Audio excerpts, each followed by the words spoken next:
প্রিয় viewers, Mannan digital একাডেমিতে আপনাকে স্বাগতম। আজকের এই ভিডিওতে যা জানা যাবে, ইএফটি কি, ইএফটি এর সুবিধা কি কি, ব্যাংক রাউটিং নম্বর কি এবং এর প্রয়োজনীয়তা কি, জিপিএফ কি, সরকারি চাকরিজীবী তথা প্রাথমিক বিদ্যালয় শিক্ষক কর্মচারীরা কিভাবে ইএফটি ফর্ম পূরণ করবেন, ইএফটি ফর্ম পূরণে কি কি কাগজপত্র লাগবে বা জমা দিতে হবে।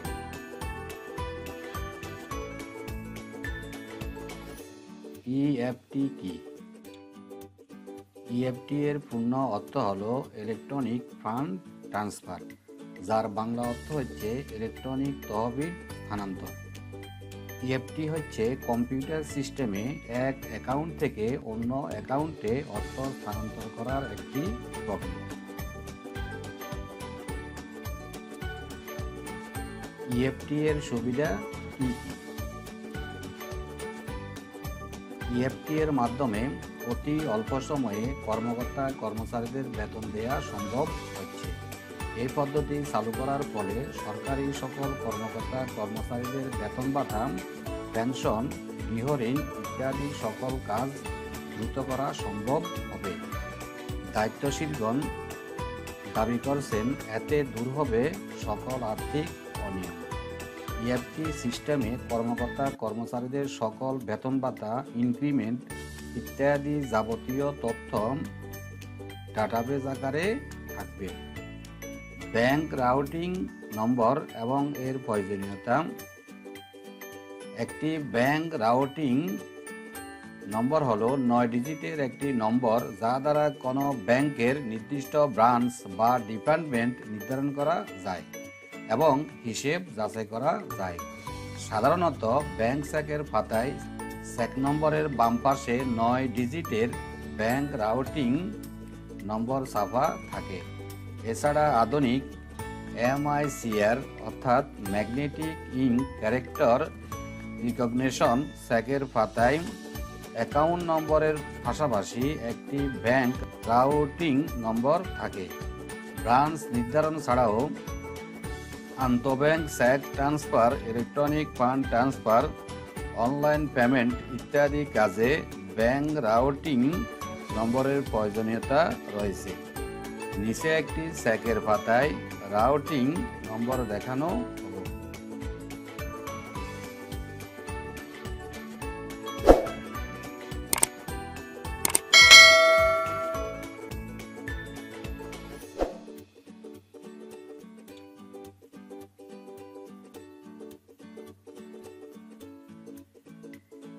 জিপিএফ কি? যারা সরকারি চাকরি করেন তারা জিপিএফ কথাটির সাথে সবাই পরিচিত। জিপিএফ কথাটির অর্থ হল জেনারেল প্রভিডেন্ট ফান্ড বা সাধারণ ভবিষ্যৎ তহবিল। চাকরি শেষে একজন চাকরিজীবীর ভরসার জায়গার প্রথমটি হলো তার পেনশন এবং দ্বিতীয়টি হলো জিপিএফ। চাকরিকালীন তার বিপদের একমাত্র ভরসা হলো তার জিপিএফ লোন, অর্থাৎ সরকারি চাকরিজীবীগণ তাদের বিশেষ প্রয়োজনে জিপিএফ ফান্ড থেকে নির্দিষ্ট সহজ শর্তে লোন নিতে পারেন।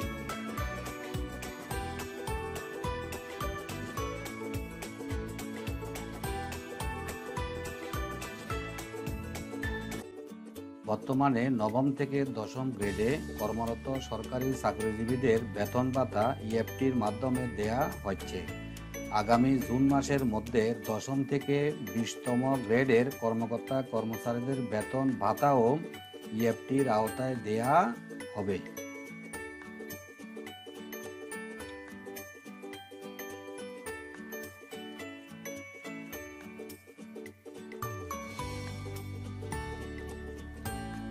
এছাড়া বেসামরিক প্রশাসনে কর্মরত অবস্থায় কেউ মারা গেলে বা স্থায়ী অক্ষম হলে তাদের দেয়া আর্থিক অনুদানও ইএফটির আওতায় আনা হচ্ছে।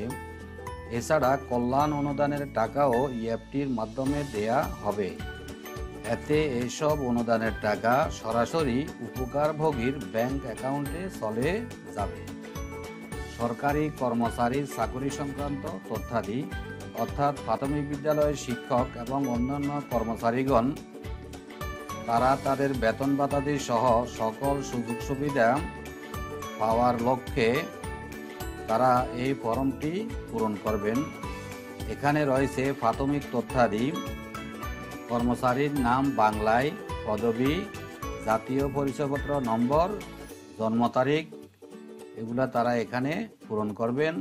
এছাড়া সরকারি চাকরিতে প্রবেশের ধরন, অর্থাৎ তিনি স্থায়ী পদের বিপরীতে সরাসরি যদি নিয়োগ পান তাহলে এখানে টিকচিহ্ন হবে, বেসামরিক শিক্ষা প্রতিষ্ঠান থেকে জাতীয়করণকৃত হলে এখানে টিকচিহ্ন হবে, বেসরকারি অথবা আধা সরকারি প্রতিষ্ঠান হতে সরকারি পদে আত্মীকৃত হলে এখানে টিকচিহ্ন হবে, উন্নয়ন প্রকল্প থেকে রাজস্ব খাতে স্থানান্তরিত হলে এখানে টিকচিহ্ন হবে। ব্যক্তিগত, পারিবারিক ও ব্যাংক অ্যাকাউন্ট সংক্রান্ত তথ্যাদি তারা এখানে পূরণ করবেন।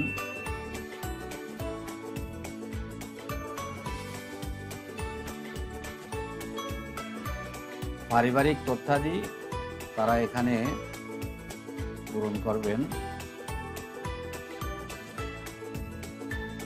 এই ফরমের সবচেয়ে গুরুত্বপূর্ণ অংশ হলো ব্যাংক সংক্রান্ত তথ্যাদি। ব্যাংক হিসাবের নাম ইংরেজিতে এখানে ইনপুট করতে হবে, হিসাবের নম্বর এখানে ইনপুট হবে, ব্যাংক হিসাবের ধরন সেটা কি সঞ্চয়ী নাকি চলতি এখানে টিকচিহ্ন দিতে হবে, ব্যাংকের নাম এবং শাখার নাম এখানে ইনপুট হবে, ব্যাংক রাউটিং নম্বর যা নিয়ে আমি ইতিপূর্বে আলোচনা করেছি এখানে তা উল্লেখ করতে হবে।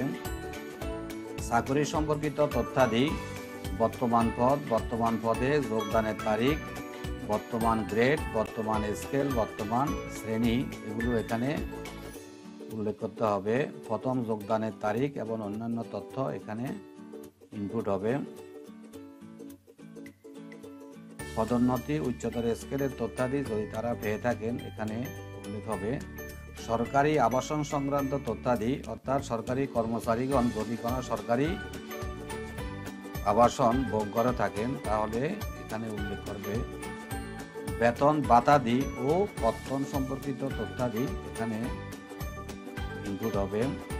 কর্তন সমূহ যদি তারা গ্যাস বা পানি অন্যান্য সুযোগ সুবিধা পেয়ে থাকেন তাহলে এখানে উল্লেখ হবে। সাধারণ ভবিষ্যৎ তহবিল এর অগ্রিম সংক্রান্ত তথ্যাদি এখানে তারা পূরণ করবেন। জিপিএফ নমিনি সংক্রান্ত তথ্যাদি, চলমান জিপিএফ অগ্রিম এখানে হবে উল্লেখ থাকবে।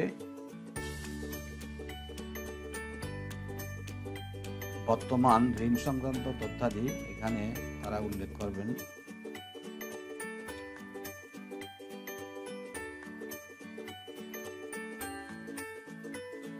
গৃহীত অর্জিত ছুটি বা লিয়েন সম্পর্কিত তথ্যাদি এখানে উল্লেখ করতে হবে। লিয়েন অর্থাৎ সরকারি কর্মচারীগণ অধ্যয়নের লক্ষ্যে তাদের কর্তৃপক্ষের অনুমোদন সাপেক্ষে যদি তারা ছুটি নিয়ে থাকেন তাহলে এখানে তা উল্লেখ করতে হবে।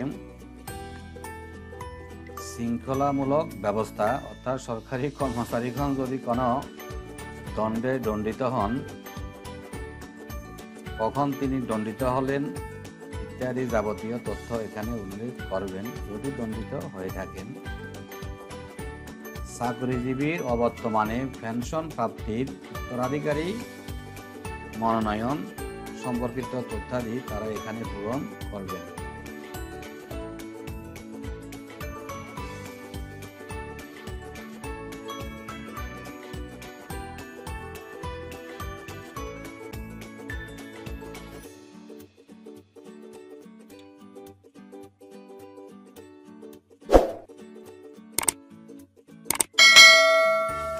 পরিশেষে সবাইকে ধন্যবাদ।